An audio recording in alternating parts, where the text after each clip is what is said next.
Welcome back to another daily English conversation lesson.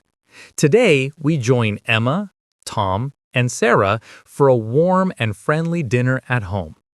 You'll hear natural, everyday expressions for eating together, giving compliments, and enjoying simple moments with friends.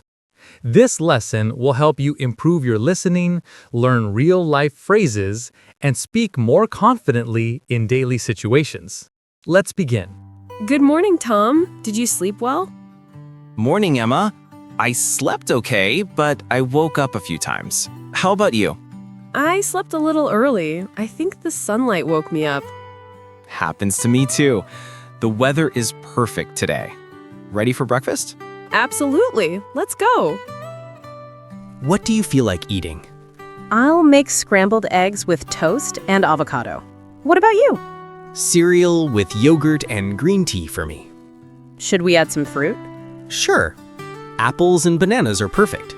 Morning walk, chatting about plans. It's a beautiful day. Do you want to take a walk before chores? Yes, fresh air always makes me feel energized. Look at the flowers near the fountain. They're blooming beautifully. Spring really makes everything colorful. So, what's your plan for today?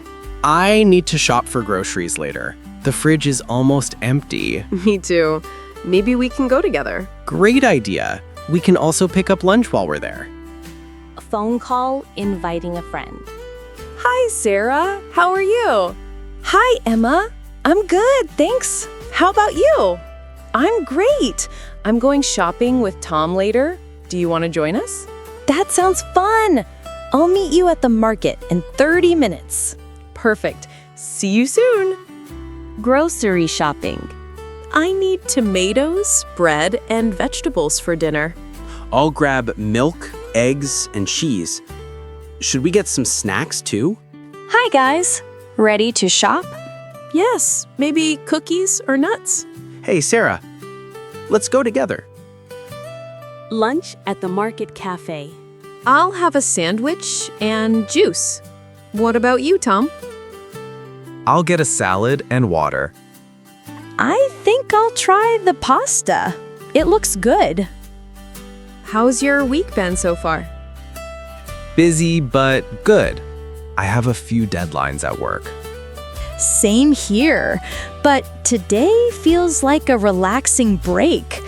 Afternoon, online shopping problem. I want to order a new backpack online, but the website isn't working.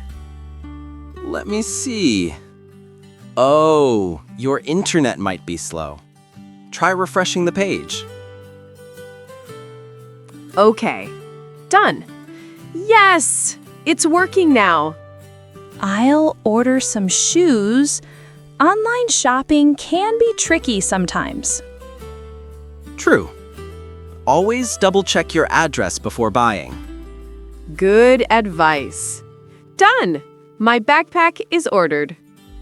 Evening, cooking and dinner. I'll make pasta with tomato sauce and salad. I can chop the vegetables. I'll set the table. Teamwork makes cooking easier. Dinner smells amazing. Thanks. I hope you like it. It looks delicious. Everything is perfect. Great job, Emma.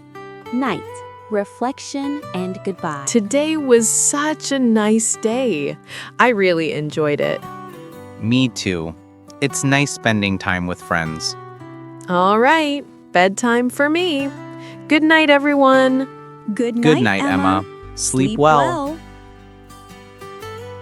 This story follows a warm and friendly day in the lives of Emma and Tom, two friends who enjoy starting their mornings together.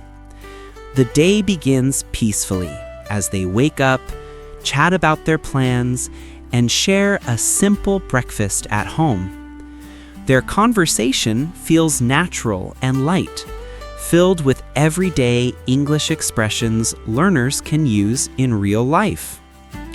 After breakfast, Emma and Tom take a relaxing walk through a nearby park, enjoying the fresh air and talking about errands and weekend plans. Emma decides to call their friend Sarah, inviting her to join them for grocery shopping. Sarah quickly agrees, and the three friends meet at a lively market filled with colorful fruits, vegetables, and snacks. They choose ingredients for dinner, then sit together at a small cafe inside the market, enjoying lunch and sharing stories. Later, back at home, they face a small online shopping problem, but Tom helps Emma fix it with ease, turning the moment into another friendly exchange of useful phrases. As evening arrives, the trio prepares dinner together. Emma cooks pasta, Tom chops vegetables, and Sarah sets the table. They finally sit down to enjoy the meal, complimenting each other and celebrating how simple moments can become meaningful when shared. The story ends on a peaceful note, with all three relaxing in the living room, talking about their day and appreciating the time spent together. It's a perfect example of natural, everyday English conversation in real life.